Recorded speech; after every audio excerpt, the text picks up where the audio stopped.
Bonjour, nous sommes à la troisième partie donc du mamar des Osafot du livre de Vaïkra, qui est le mamar de Lehavin Mashkato Beotzrot Chaim. On parle de divinité. La semaine dernière, on a parlé des plaisirs, que les plaisirs venaient de, en fait, qu'il y avait deux sortes de plaisirs. Il y avait le plaisir Ta'anoug à Mourkav et Ta'anoug à Pashut. Ta'anoug à Mourkav, c'est le plaisir qui est juxtaposé, qui est lié avec autre chose. Ta'anoug à Pashut, c'est le plaisir dans la divinité lui-même, c'est-à-dire la source du plaisir, mais quand même, bien que c'est très difficile d'avoir ce niveau de plaisir à Pashut, le plaisir pour le plaisir, mais quand même, tout plaisir qu'on a dans ce monde est lié avec la source du plaisir qui est dans Dieu lui-même, Ki imcha mekor chaim, que dans toi tu as la source de vie, qui est le Inyan de Ensof, c'est Gemataria Ensof, et donc c'est un peu comme dire, comme on a dit la semaine dernière, quand on mange une pomme, la douceur de cette pomme qu'on ressent dans notre bouche, en fait, c'est un goût de spiritualité. C'est la spiritualité, ce goût-là vient du niveau spirituel de Hatzilut, de là où tout a été, comment ça a été créé. Donc la même chose dans le plaisir, même si on a un plaisir ici dans ce monde qui est bien sûr cachère, si on mange quelque chose, si on pense à quelque chose, on écoute de la musique, etc., eh bien ce plaisir vient du plaisir, du plaisir de Hapashut qui est dans Dieu lui-même. Et donc, maintenant ce qu'on va voir, toujours bien sûr Torah Or, le livre de Torah Or, qui est donc accessible à tout le monde.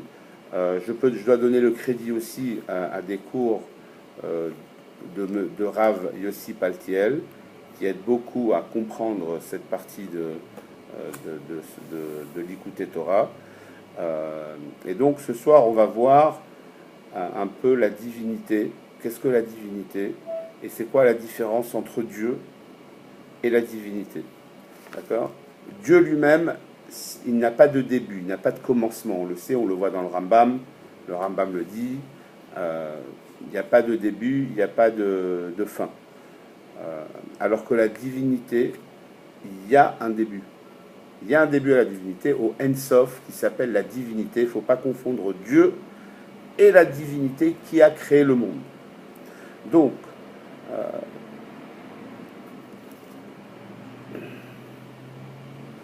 nous, notre but, c'est de se connecter à cette divinité. Il est vrai qu'on peut se connecter à cette divinité. Comment on va arriver à se connecter à cette divinité? Comment on va fuse, on va se connecter, pouvoir devenir une seule chose avec cette divinité. Donc il est vrai que le moyen de pouvoir connecter avec la divinité, c'est d'être pur soi-même. Pourquoi? Parce que la pureté est quelque chose de humain. C'est l'homme, l'être humain, qui doit essayer d'être le plus pur possible pour pouvoir atteindre la sainteté qui est, elle, divine. La Kedusha, c'est divin. Et nous, pour pouvoir atteindre la Kedusha, la sainteté, nous, on doit travailler sur notre pureté. Donc, on sait que la sainteté, c'est quelque chose de divin. Et donc, nous devons essayer d'être un chariot pour pouvoir recevoir cette sainteté. On doit être un conduit qui va recevoir cette sainteté. Et comme on sait qu'il y avait une fois un chassid, dès qu'il arrivait chez l'Admor Hazaken, il lui a demandé, la première question qu'il a demandé, comment dois-je faire pour me connecter avec la divinité? L'Admor Hazaken a trouvé ça très intéressant qu'un jeune chassid puisse demander quelque chose comme ça. Comment se connecter avec la divinité? En fait, pour comprendre ça, il faut essayer de comprendre qu'est-ce qui sépare Dieu de la divinité. D'accord? La divinité, c'est quelque chose qu'on étudie, qu'on essaye de comprendre. On essaye de... On peut l'avoir au bout des doigts, là, ici, au bout des doigts, mais on n'arrive pas à l'atteindre. On n'arrive pas à le comprendre. On le ressent. On sait que c'est là. Si on peut vouloir donner un exemple de la divinité, on peut essayer de donner l'exemple de Chassidut. La Torah de Chassidut, c'est une Torah qui imprègne, qui va toucher chacun. On sait que un des Rébéim m'a dit qu'il y a deux choses qui peuvent atteindre un homme, quoi qu'il arrive.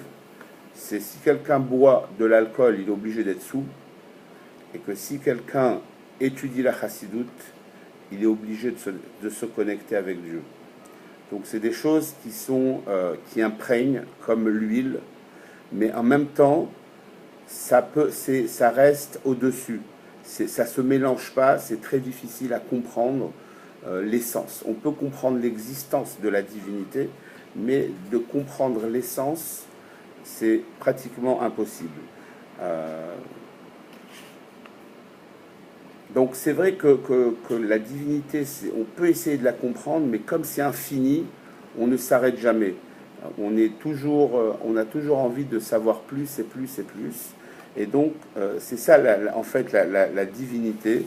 La divinité, elle s'imprègne partout, et en même temps, elle reste au-dessus, comme l'huile. Et Chassidut, c'est pareil. Qu'est-ce que Chassidut a amené?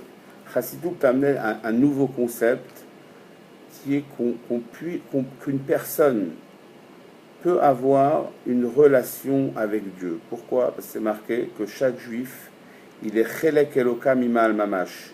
Il a une partie de Dieu dans lui. D'accord? Donc, quand on peut en fait arriver à connecter avec Dieu, puisque nous-mêmes, nous avons une partie de Dieu à l'intérieur. Et donc, si on est dans le bon conduit, dans la bonne énergie, on arrive à connecter avec Dieu et avoir une relation avec donc la divinité. Donc,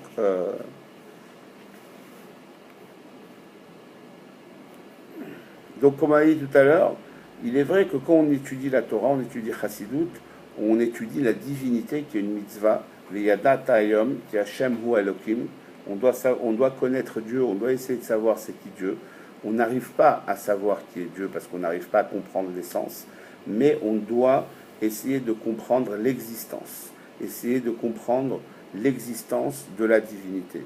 Et donc ça, c'est toute une différence entre la philosophie et la mystique. La question, elle est, est-ce qu'un homme, une personne, un être humain peut avoir une relation avec Dieu? D'accord? Une relation, c'est pas que je fais quelque chose pour quelqu'un et l'autre me donne en retour quelque chose. C'est pas ça une relation. Une relation, c'est l'intimité. L'intimité entre un homme et une femme. L'intimité familiale entre un père et un enfant.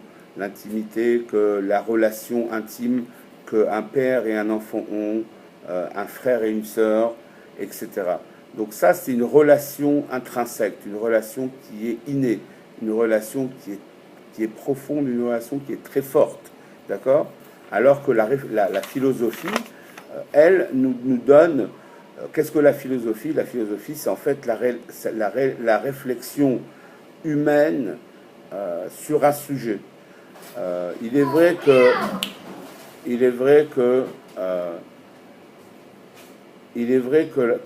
le judaïsme a appliqué la philosophie à la Torah, sûrement par rapport aux Grecs, mais sachant que la philosophie dans le judaïsme a toujours existé, mais c'est juste, ça a été c'est revenu avec les Grecs, ça a été peut-être oublié, mais c'est quelque chose qui a toujours existé. La mystique de même, il est vrai qu'on a perdu pendant un certain moment le côté mystique des choses, depuis la destruction du deuxième temple, puisqu'on sait pendant le temple,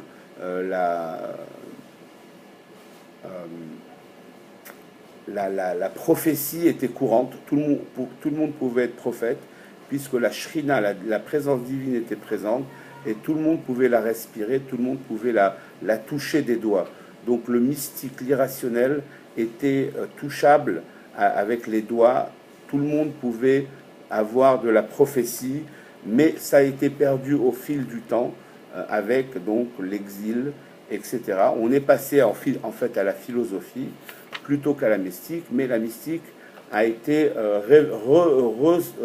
révélée, on va dire, la Kabbalah, qui a été donnée déjà au mont Sinaï à Moïse, puisque c'est marqué Moshe Kibel Torah mi Sinaï, Dieu a reçu la Torah du Sinaï en tant que Kabbalah, certaines choses qui ont été données par Dieu lui-même pour transmettre de génération en génération, mais ça a été révélé par le Harizal au XVe siècle, et plus tard par le Baal Shem Tov. Le Baal Shem Tov qui lui a révélé la Chassidut, et l'Admour HaZaken qui a révélé la Chassidut Chabad. Donc c'est vrai qu'en philosophie, si on part rationnellement, on est un homme, on est un être humain, il y a Dieu, on ne peut pas avoir une relation avec Dieu, parce que Dieu, ce n'est pas une existence, il n'est pas existentiel. Pourquoi ? Parce que Dieu n'a pas besoin de cette relation. Il est complètement retiré de tout. Donc c'est vrai qu'en philosophie, on sert Dieu. Et Dieu nous donne quelque chose, mais on n'a rien en commun. Ça, c'est le côté philosophique de la relation qu'on peut avoir avec Dieu. Et donc Dieu a créé le monde à la limite pour nous accommoder, pour pouvoir qu'on puisse vivre dans un monde physique et qu'on puisse être là en sécurité. Mais en mystique, dans la Kabbalah, Chassidut, le service divin est par rapport à une relation avec Dieu. D'accord ? Cette relation avec Dieu, elle est intime. On peut avoir une expérience, on peut relate, on peut se connecter avec la lumière divine. D'accord ?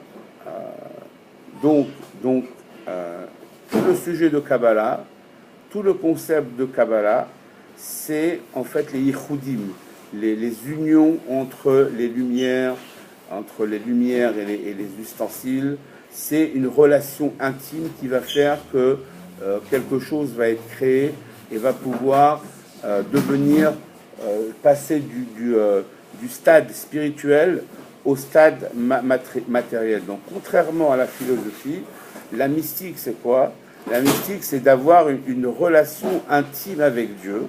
Donc Dieu et l'homme peuvent avoir un sentiment l'un pour l'autre. D'accord ?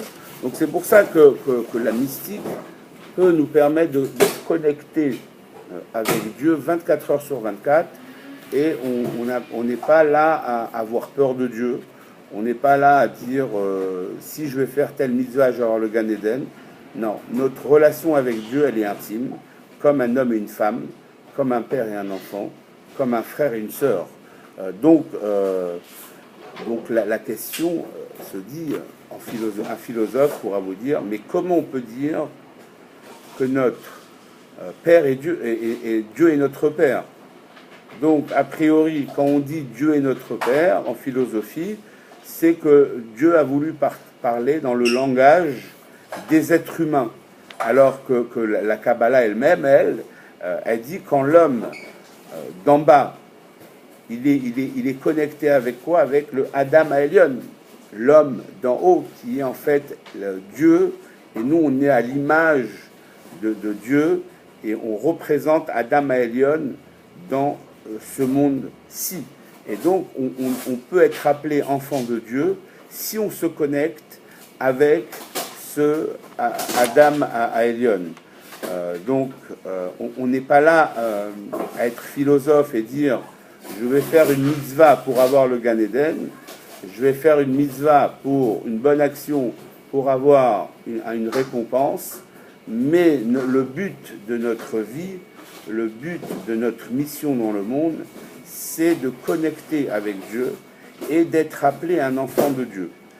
On peut le faire. Un juif, il a une relation avec Dieu qui est au-dessus des mitzvot. C'est une relation intrinsèque, une relation intime, une relation naturelle, comme un enfant et un père.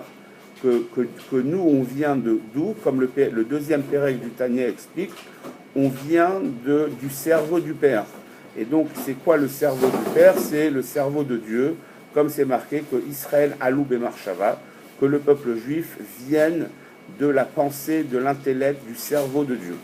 Et donc, ces gens-là qui peuvent se prétendre avoir atteint Adam Haelion sont Rabbi Shimon Bar Yochai, Avraham, Yitzhak, Yaakov, les Tzadikim, l'Admor Hazaken, le Baal Shem Tov, Moshe Rabbeinu, des gens qui ont pu atteindre un niveau de Hatzilut, de pouvoir se balader dans Hatzilut, être, même s'ils sont dans ce monde physique, mais leur environnement, c'est l'environnement du monde de Hatzilut, qui est le niveau le plus haut des mondes.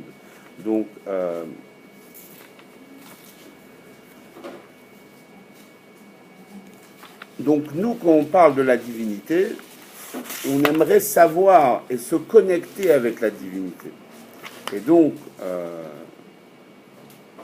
qu'est-ce que la divinité? C'est vrai, il y a la divinité et il y a Dieu, le Créateur, les créatures. Mais entre les deux, d'accord, il y a la divinité, le Ensof, qui n'a pas de notion de temps, qui n'a pas de notion d'espace, qui n'a pas de goût, qui n'a pas d'envie. C'est une énergie infinie. Et donc la question, comment la divinité, en même temps, elle n'est pas Dieu, et en même temps, ce n'est pas la création. Donc la divinité, cela, c'est l'émanation de Dieu, du nom de Dieu, pardon. C'est l'émanation du nom de Dieu. Ce n'est pas Dieu et ce n'est pas la création encore. Ça, c'est le sujet de Ensof. Donc la métaphore qu'on dit de la divinité, qu'on dit que c'est une lumière, on donne la métaphore de la lumière pour parler de divinité. Donc quand on parle de lumière, on parle de lumière spirituelle, on ne parle pas de lumière du soleil qui brille, mais on peut parler d'énergie, on peut parler de lumière spirituelle. Et quand on parle de lumière dans la Torah, en Chassidut, c'est donc il y a premièrement la lumière spirituelle, d'accord, d'où vient la lumière, ça vient d'un luminaire, la vie qui est attachée à Dieu, et on va comprendre ça plus tard, et l'énergie qui se trouve dans le monde matériel, d'accord. Et donc, quand on parle de métaphore du soleil, quand on veut expliquer le sujet de la lumière, le sujet de la création, le sujet du fait que la création est attachée à Dieu, on prend l'exemple du soleil. Mais on ne parle pas de cet exemple dans un niveau physique, mais plutôt spirituel, qui est une métaphore de la lumière. Ce qu'on veut dire quand on dit que Dieu c'est le soleil, quand on prend comme métaphore que Dieu est le soleil, cela veut dire que le soleil est éternel. Quand le soleil va donner des rayons, d'accord, qui va émettre des rayons, qui va émettre de la lumière, cela ne va pas diminuer dans sa force du soleil. Donc ça, c'est pareil, c'est pour ça qu'on donne une métaphore pour la divinité quand on prend le soleil. Ça veut dire aussi, une des raisons pourquoi on donne le soleil, c'est que les rayons du soleil et le soleil lui-même ne peuvent pas se séparer. D'accord? S'il y a une séparation entre la lumière, donc les rayons du soleil, et le soleil, la lumière, elle meurt. Donc les rayons du soleil sont obligés d'être attachés au soleil. De la même façon que toute la création, bien qu'on ne voit pas le rayon, l'attachement entre la création et Dieu, mais si à un moment le Dieu enlève la parole avec laquelle il a créé le monde, eh bien, le monde n'existera plus. C'est comme si vous prenez un film, vous projetez de la lumière pour avoir un écran. Si vous enlevez la lumière, il n'y a plus de film qui va apparaître sur l'écran. D'accord? Donc, Chassidut nous permet d'atteindre l'étude de la divinité et de vouloir toujours avoir de la connaissance, toujours continuer dans notre projet d'étude, de connaissance. Et dans la vie, c'est pareil. On n'arrive jamais à un but dans la vie. On doit toujours essayer plus et plus et plus et plus. Comme j'ai vu une vidéo du rabbi, il y avait quelqu'un qui est passé devant le rabbi, qui était très riche dans le business, et il lui avait demandé des conseils s'il devait changer de business, ou vous pouvez le regarder sur Gem, cette vidéo, s'il devait changer de stratégie de business et s'expandre à faire d'autres business. Et le rabbi lui avait expliqué que ça dépend du caractère de chacun, comment chacun va faire pour, s'il veut, le mieux, si quelqu'un pouvait rester dans son business et développer le business où il se trouve, c'est encore mieux, mais cela dépend des caractères, etc. Donc la personne lui dit, est-ce que je dois arrêter puisque ça suffit, j'ai assez fait dans ma vie. Et le rabbi lui dit, un juif n'arrête jamais. On ne s'arrête jamais. Même si on ne comprend pas, on ne s'arrête pas. On continue et on continue et on continue. Et c'est ça la vie. La vie, c'est une infinité qui nous permet de toujours avancer, ne pas toujours tout comprendre quand on avance, mais quand le plus on avance, plus on se rapproche du but et plus on découvre des nouvelles choses. Il est vrai que le monde est infini, la lumière divine est infinie, donc on n'arrivera jamais à atteindre le bout, mais c'est un tellement grand plaisir de pouvoir achever des choses et des choses et des choses et avancer, avancer. Et donc la semaine dernière, on a parlé justement de plaisir, de vouloir faire quelque chose, et donc c'était la métaphore de la divinité, que le sujet de plaisir par le plaisir, c'est la métaphore de la divinité quand elle est pour elle-même, pas encore pour les autres, et qu'il n'y a pas de manque, il n'y a pas d'envie, on n'a pas besoin de pizza dans le niveau de plaisir par le plaisir lui-même, il n'y a aucun manque, et donc il y a deux concepts qui représentent la divinité, le sujet de la volonté qui est la puissance de En-Sof, la puissance de vouloir créer, et le plaisir qui est la richesse de En-Sof, la richesse de cette lumière infinie, qui bien sûr, on a parlé de Oneg Amurkav, c'est un Oneg, un plaisir qui est lié, qui est juxtaposé à quelque chose d'extérieur, comme écouter de la belle musique, donc le plaisir qu'on a, c'est par rapport à cette bonne musique qu'on écoute, et il y a le Oneg Apashut, qui est le plaisir dans l'intimité divine, dans le plaisir pour le plaisir.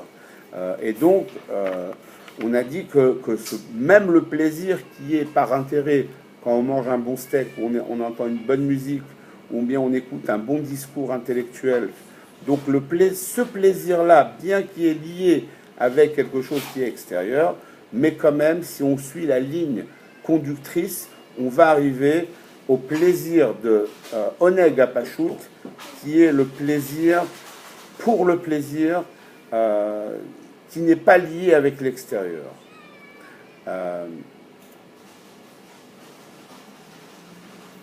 Ok.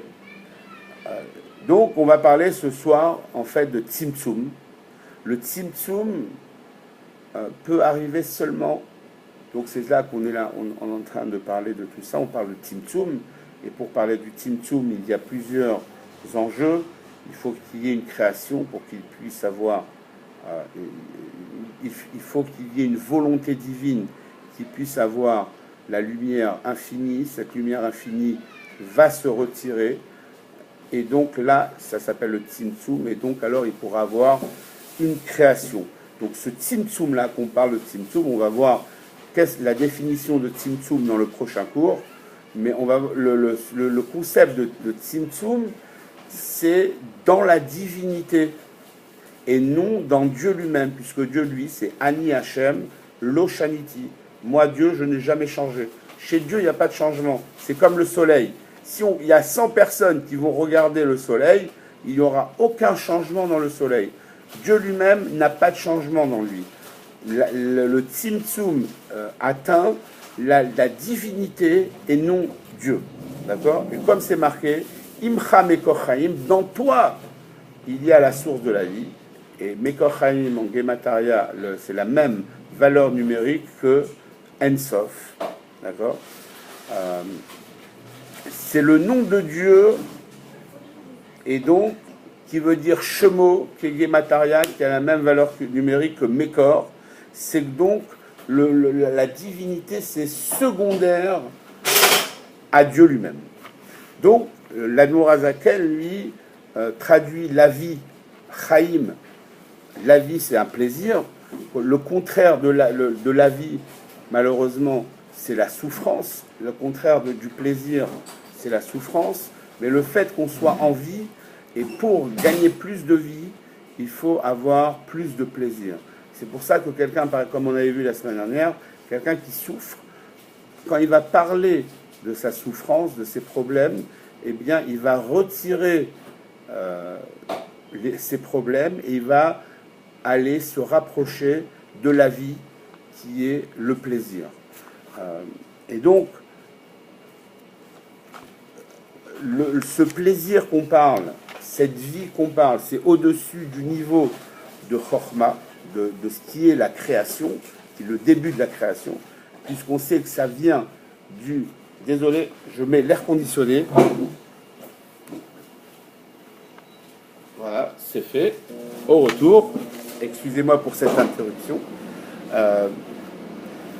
Donc, ce qu'on disait, que cette vie qu'on a ici, sa source est dans l'essence divine, dans Ta'anug Hapashut. D'accord? Et tout cela, ça va descendre ici dans ce monde, dans un plaisir simple qu'on peut avoir à manger un steak. Donc quand on parle d'infini, on parle de divinité. Faire attention, on ne parle pas de Dieu, on ne peut pas définir Dieu, mais quand on parle d'infini, c'est dans la divinité. Comme c'est marqué, comme on dit, que c'est Atakadosh, Veshimcha Kadosh. Toi tu es saint et ton nom est saint. C'est deux entités différentes. Et il est vrai que sans Chassidut, sans Kabbalah, on aurait pu croire, comme c'est marqué, quand Dieu, avant qu'il crée le monde, Hu Ushmo Levado, qu'il n'y avait que lui et son nom seulement qui était présent. Et donc on aurait pu croire qu'il y avait deux entités séparées. Mais la Kabbalah nous explique que non, que Dieu, lui, a émané de lui-même son nom, et c'est à partir de son nom qu'il y a eu ce En-Sof, et qu'il y a eu le sujet de la création. Qu'est-ce que la divinité? Donc la divinité, en fait, c'est la réflexion de Dieu. C'est comme le soleil ne changera pas, d'accord? Même s'il y a des rayons du soleil, mais le soleil en lui-même ne change pas, bien que ça sort du soleil, mais le soleil, ça ne va pas changer le soleil lui-même. C'est comme si on regarde une personne, s'il y a 100 personnes qui vont regarder le visage de quelqu'un, le visage de cette personne ne va pas changer. D'accord? Le fait que les gens le regardent. Et donc, en utilisant la métaphore du soleil, donc bien sûr que le soleil ne peut pas contrôler les rayons du soleil. Il n'a pas de propriété sur les rayons du soleil dans le fait qu'ils brillent là où ils vont atteindre. Mais par contre, on prend une deuxième métaphore qui va représenter la divinité, c'est la métaphore de l'âme. Donc on a deux métaphores, celle du soleil et celle de l'âme. Pourquoi on prend celle de l'âme? Parce que l'âme, il y a un sujet de contrôle. L'âme peut ne pas briller si elle veut. Le soleil n'a pas de choix, il est obligé de briller. Par contre, l'âme a la possibilité de ne pas briller. Donc on prend ces deux métaphores pour expliquer la divinité comme on va voir. D'accord? Donc l'âme, on a parlé du soleil, qui est cette métaphore de la divinité qui brille sans arrêt, qui brille sans limite, et il n'y a rien qui peut l'atteindre, qui peut l'arrêter, pardon. Et il va briller partout, même dans une poubelle, autant dans une poubelle que dans un palais du roi. Ça va rentrer de partout, cette énergie. Alors que l'âme, l'âme remplit un corps, d'accord? L'âme qui est infinie va remplir ce corps, d'accord? Ce qui est différent avec du soleil, c'est qu'elle peut ne pas briller dans un corps, d'accord? Donc, elle peut, on va dire, avoir une force limitée, d'accord? Donc, les deux exemples qu'on donne sont complémentaires, et la fusion des deux, on va comprendre le sens de la divinité, d'accord? On sait que la divinité vient de Dieu et que Dieu contrôle cette lumière. D'un autre côté, Dieu est toujours présent, mais il peut arrêter de briller. Donc pour cela, on est obligé de prendre l'exemple de l'âme qui a ces mêmes propriétés. Donc, encore une fois, qu'est-ce que la divinité? On a vu encore une fois, le soleil, pour reprendre, il ne change jamais et il donne toujours de la lumière.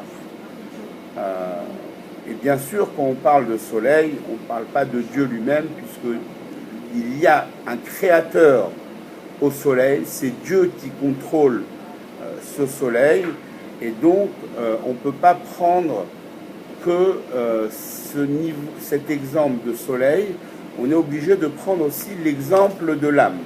D'accord? En parlant de l'âme, on sait que l'énergie de l'âme que nous avons à l'intérieur de nous, c'est seulement une émanation de notre âme qui se trouve au Gan Eden, qui se trouve dans les mondes spirituels.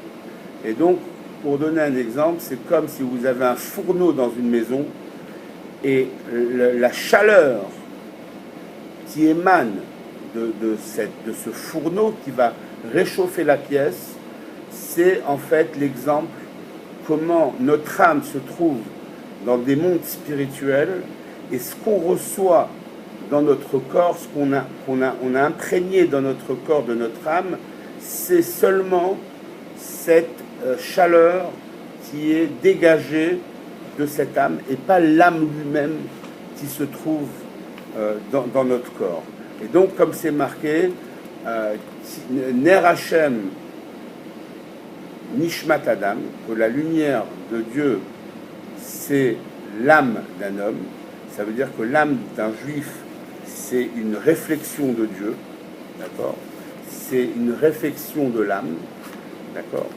Et donc, l'exemple du soleil donne en fait le concept de constance de révélation, de la révélation divine. Et par contre, l'âme nous donne l'exemple qui amène le concept de contrôle, d'être Messoudar, d'être dirigé, qu'une main va recevoir suffisamment d'énergie pour pouvoir fonctionner, l'œil pareil, alors que la métaphore du soleil, c'est en fait pour nous montrer le concept de constance de la révélation, de l'infinité de la révélation. Donc on voit par exemple, dans l'exemple de l'âme, l'âme elle a une influence sur le corps. L'âme est sensible, d'accord, quand elle rentre dans un corps. On le sait par exemple quand une âme n'arrive pas à rentrer au Gan Eden, donc elle va dans un Gilgul. Des fois elle peut atterrir ou s'intégrer dans un animal pour pouvoir finir son tikkun. Mais quand cette âme se trouve dans un animal, elle ne peut pas fonctionner. Pourquoi? Parce que le corps de l'animal ne permet pas à l'âme de pouvoir se révéler. Donc on voit que l'âme, elle ne peut pas, elle dépend aussi de là où elle se trouve. Donc le corps a une influence sur l'âme. Alors que le soleil, lui, il va briller de partout. Comme on a dit tout à l'heure, il peut briller dans une poubelle, il peut briller dans un palais du roi. D'accord? Et donc, une âme, pour reprendre l'exemple de l'âme ne peut s'exprimer que dans un seul corps. L'âme est loyale et fidèle au corps. Elle ne peut pas se révéler dans deux corps différents. Donc, pour comprendre la divinité, en fait, on a besoin d'avoir ces deux exemples. L'exemple du soleil, qui brille à l'infini sans restriction, et l'âme qui va s'habiller dans un corps et elle va être sensible au corps. Si le corps a mal, l'âme va avoir mal. Donc elle est touchée par le corps. D'accord? Donc,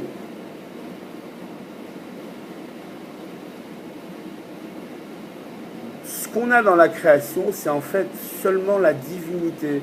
C'est seulement une réflexion du nom de Dieu.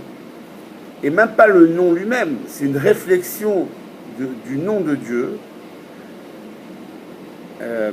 Et donc, si on prend, pourquoi l'exemple du soleil marche bien, c'est une continuité de lumière, d'énergie. Si on prend la petite lumière, on la remet dans la plus grande dans le plus grand, jusqu'à ce qu'on peut la rentrer dans la source qui est le soleil. D'accord?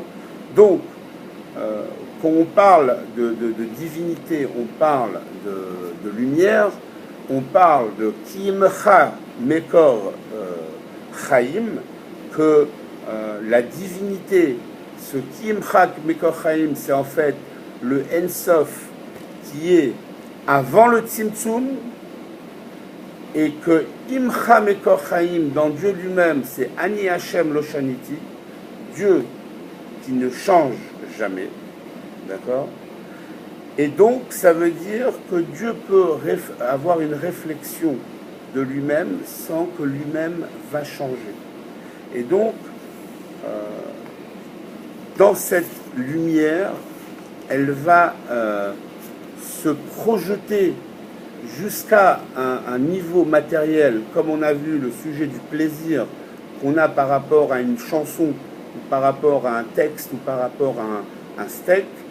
Ce plaisir même, il descend de Imcha Mekor Chaim, du plaisir que se trouve dans la divinité, qui est un plaisir pour le plaisir lui-même, et non un plaisir juxtaposé. Donc, comme le sujet de Chochma, quand on étudie la Torah qu'on étudie, en fait, c'est l'intellect divin, et notre Chochma à nous, qui va permettre de comprendre une loi dans la Torah, est liée en ligne directe jusqu'à l'essence de la Chochma divine. Donc c'est toujours une même ligne qui est connectée entre ce qu'on voit ici dans le monde physique avec Dieu lui-même. Et donc, cette lumière qui est Imcha Mekor Chaim, cette divinité, ce Ensof, qui va s'habiller dans le niveau de Chochma, qui va commencer en fait la création. Et cela, bien sûr, ça vient du plaisir à Pashut, du Ta'anug à Pashut. Et donc, dans la lumière, il y a deux définitions dans la lumière. La lumière qui est avant la contraction des mondes, avant le Tzimtzum, et qui est appelée Or la Maor, la lumière qui est liée avec le luminaire, et donc qui est connectée directement avec Dieu. Et après, il y a cette lumière qui est après le Tzimtzum, après le Tzimtzum, après la contraction, qui est en fait seulement une hara, une révélation, une émanation, une révélation de Dieu qui est liée en fait avec les ustensiles qu'on va parler dans les prochains cours. Et donc, il faut savoir que dans Ensof, le mot Ensof, il existe dans deux paramètres. le paramètre avant le Tzimtzum et le Ein Sof qui se trouve après le Tzimtzum. Et donc, il y a des niveaux dans la divinité. On ne peut pas dire qu'il y a un seul niveau de la divinité, mais il y a des niveaux donc de la divinité. Donc, on reprend, pour revenir, la divinité, ce n'est pas Dieu, d'accord? Cette divinité, elle n'est pas indépendante, et nous pouvons avoir une expérience. On peut se connecter avec cette divinité.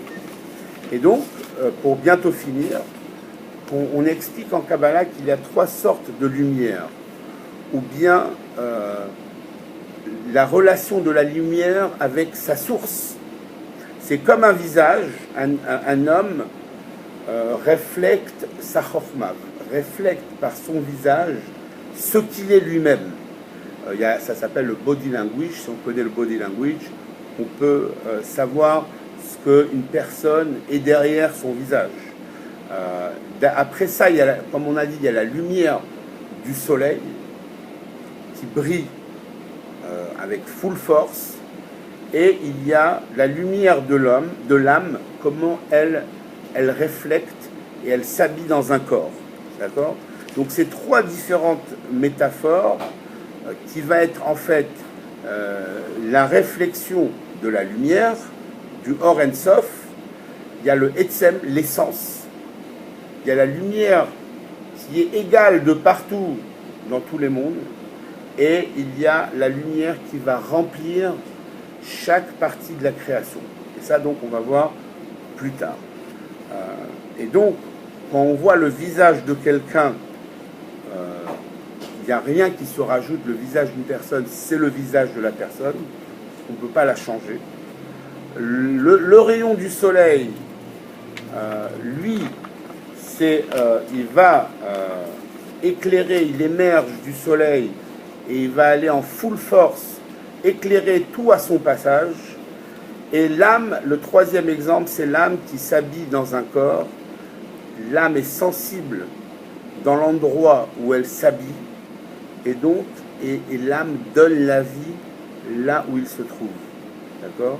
Et donc, le visage représente que cela vient de Dieu et qu'il n'y a pas de changement, que Ani Hachem le Shaniti, mais cette émanation vient de là. Le soleil, c'est la lumière qui émerge de Dieu, et l'âme, c'est quand Dieu se révèle pour l'autre. Il va pouvoir donner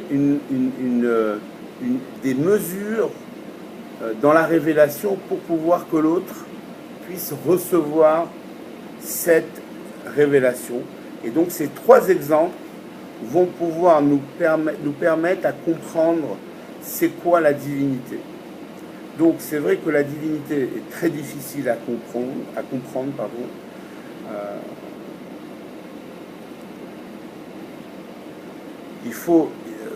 La divinité, c'est aussi le nom de Dieu.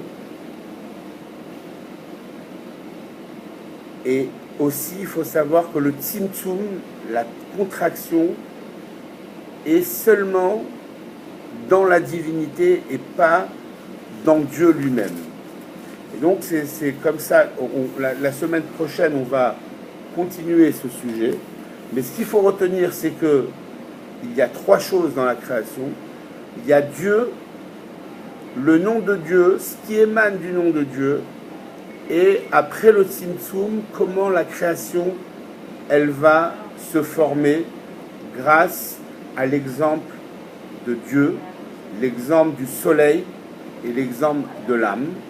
Et la semaine prochaine, on va comprendre qu'est-ce que c'est le Tzimtzum, et le Tzimtzum d'après l'Admor HaZaken, qui lui a amené une révolution dans le sujet du Tzimtzum, et il a une autre définition du Tzimtzum qui va en fait être en marloquette, en discussion avec le Tzimtzum que les kabbalistes donnent comme définition. En tout cas, à la prochaine fois. Merci beaucoup pour ceux qui me suivent d'écouter nos cours. Si vous voulez nous aider à continuer ces cours, vous êtes le bienvenu à faire des dons à ccfnewyork.com, comme le centre culturel francophone de New York. Allez sur notre site, faites un don. Dieu vous bénira et vous donnera un grand mazal. Et à très bientôt.